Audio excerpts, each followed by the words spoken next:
कैसे जाऊं? तार और शमी ने दोनों ने मिलकर भगवान शिव की आराधना करी और देवादिदेव महादेव ने वर दे दिया। सुनो शमी और सुनो मंदार, यदि कोई भूल से आपकी पत्नी, आपका पुष्प मुझे समर्पित कर देगा, सुनो मंदार, सुनो शमी, अगर कोई भूल से भी आपकी पत्नी, आपका पुष्प मुझे समर्पित कर देगा, उसे हजारों अश्वमेध यज्ञ के स्नान का जो पुण्य होता है वो एक क्षण में प्राप्त होता है। हजारों अश्वमेध यज्ञ का पुण्य, हजारों अश्वमेध यज्ञ का पुण्य एक क्षण में प्राप्त होता है। ये मंदार, ये शमी, हजारों अश्वमेध यज्ञ का पुण्य एक साथ। शमी की पत्ती देखिए आप लोगों ने, जम के तो बोले जरा, देखिए मंदार पुष्प भी देखा हुआ है। अब शमी की जो पत्ती होती है, उस शमी की पत्ती को भगवान देवादिदेव महादेव पर चढ़ाने का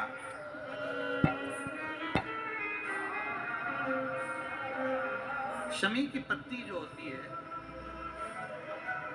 उस शमी की पत्ती को चढ़ाने का एक नियम भी होता है।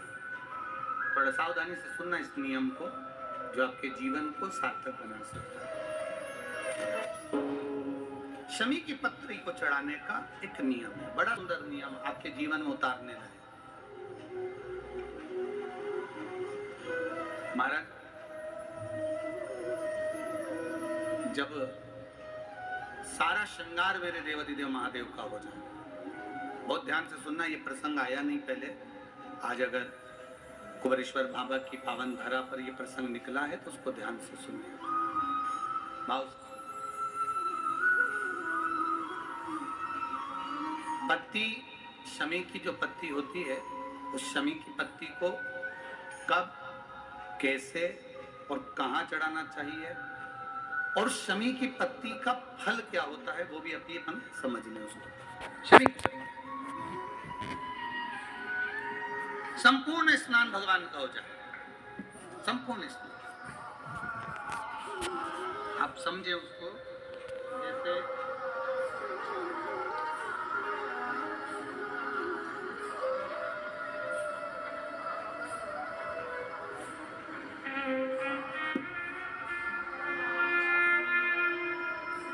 ये शिवलिंग है, जलाधारी,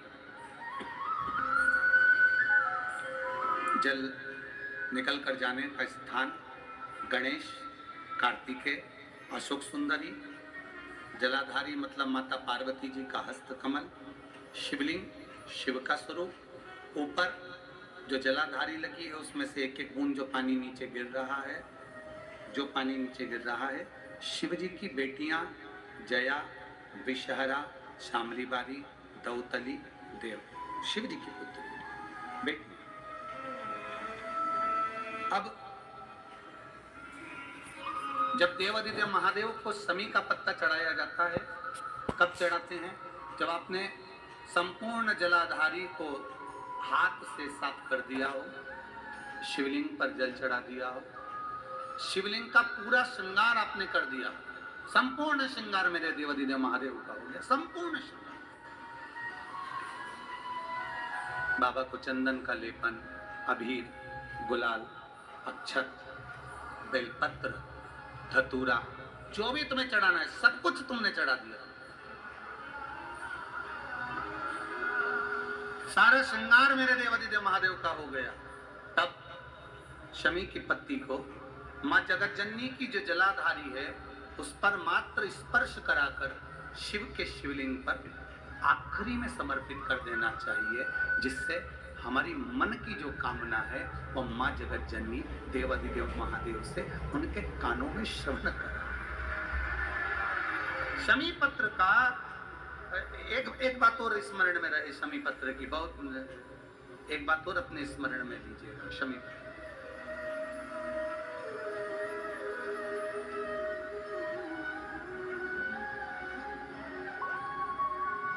जैसे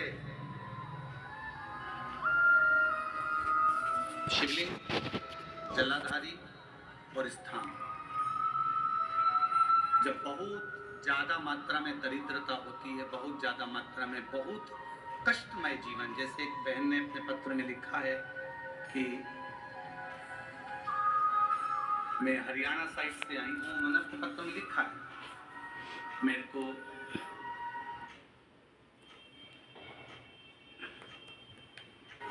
धन भी नहीं है, पैसा भी नहीं है, बहुत दरिद्रता का जीवन है, बहुत दुखी जीवन।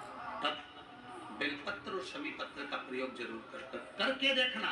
प्रैक्टिकल करने में कुछ नहीं जाता, प्रैक्टिकल करने में क्या जाता, करके देखो। उस समय पर फिर वो कहते हैं ना कि कोई कहने वाला कह दे कि महाराज जी, तो वो एक महाराज प्रवचन दे रहे थे और प्रवचन में देते देते देते देते किसी ने, महाराज जी प्रवचन दे रहे थे कि मदिरा का पान नहीं करना चाहिए, नहीं पीना चाहिए, गलत है, नाली में पड़ा होता है, व्यसन में पड़ा होता है, ऐसा पान ना करो। एक महाराज का पेट क्या करे, विश्वास लेकर आए हो, भरोसा है, दृढ़ता है। उस बच्चे ने बोर्ड परीक्षा दी, परीक्षा देकर उसने नौकरी,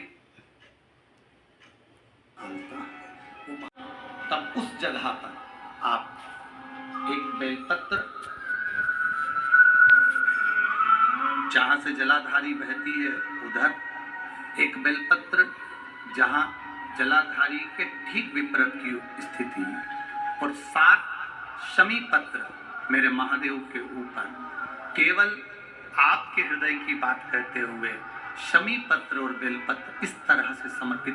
पहले ध्यान रखना, पहले पूरा श्रृंगार, स्नान, पूजन, चंदन, अक्षत, गुलाल, अबीर सब हो जाए, उसके बाद की बात नहीं, उसके बाद की एक बेलपत्र इधर, एक बेलपत्र इधर, और उसके ऊपर 7 शमी पत्र के पत्ते एक एक पर चढ़ाना, पूरे इकट्ठे कर नहीं, एक एक कर बाबा से विनती करते हो। कांटों से भरी हुई शमी है जिसको तूने निहाल कर दिया, मेरी जिंदगी भी कांटों से कम नहीं है, मैं जानती हूँ तू मुझे भी निहाल कर देगा,